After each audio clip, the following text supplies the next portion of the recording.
Okay, here's an example of adding rational functions.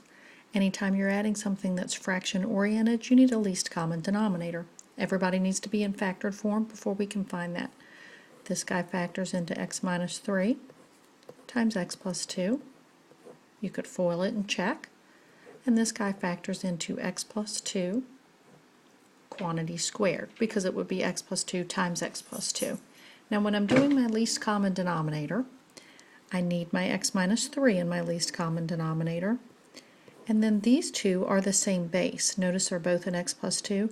So when you're finding a least common denominator and you have the same base, then you take the base with the higher exponent.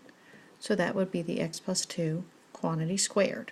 That doesn't happen a whole lot, but it's always a good thing to know. Now, I'm going to take my 5x, multiply it by what's missing, and then my 4 and multiply it by what's missing. So, if I take my least common denominator and divide by this denominator, everything would cancel except an x plus 2. So I need that in my parentheses.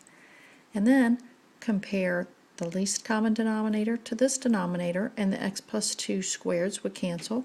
So I'd be left with the x minus 3, and that's what I need here.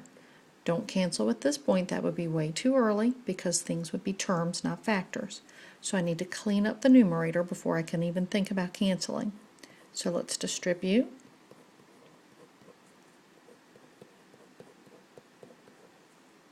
And I still have this least common denominator. Let's keep going with the cleanup on our numerator.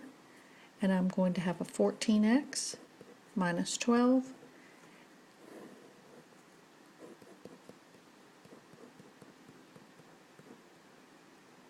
and I don't believe that this top would factor.